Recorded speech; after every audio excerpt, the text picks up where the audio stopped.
Hello, whoever you are. You just found a cassette tape hidden in my bedroom. Isn't that strange? A man like William Afton, someone so simple and plain, hiding a cassette tape. Why would he be hiding anything? I'm sure that if you're from around here, you've heard of the somewhat recent happenings with Freddy Fazbear's Pizza. 3 cases of one and 1 case of 2. All of them adding up to the 5 missing children of Freddy's. That was me. I'll elaborate on that later. And, I wouldn't call myself plain either.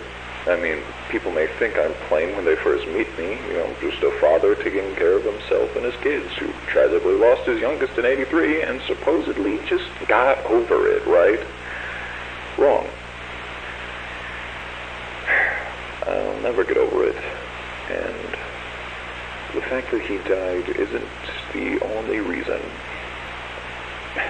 You see, Michael did it.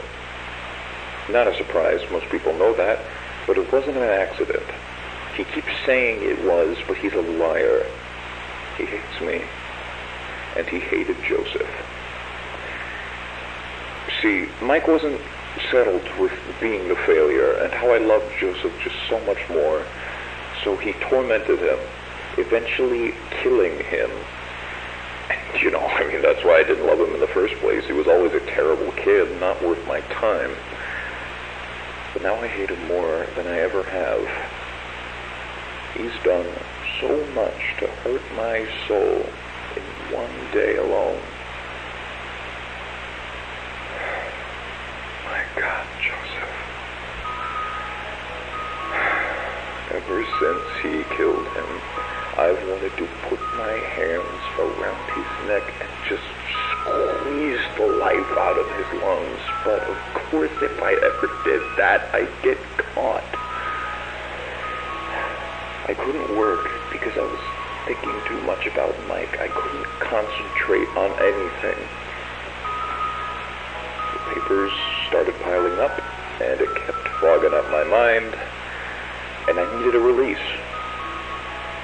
And I had an idea. Maybe it didn't necessarily have to be Michael. It could be any other brand as long as I like them. Now, where do all of those children go?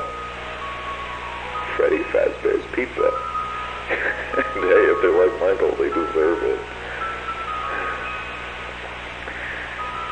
I went up there about 4 times, picked the worst kids of the bunch, took them back, and I gave it to them. I couldn't do much, of course. They'd start squealing. So I made it quick enough to be efficient, but long enough to make it last. It was hell for them, but it was heaven for me.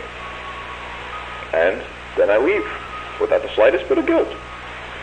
So there you go. And now that you've heard this, you should know that I check this spot every day to see if this tape is moved. I've seen it so many times, I'll be able to notice even the slightest difference. I will know. So you better put it back, Michael, as neatly as you can, and start running.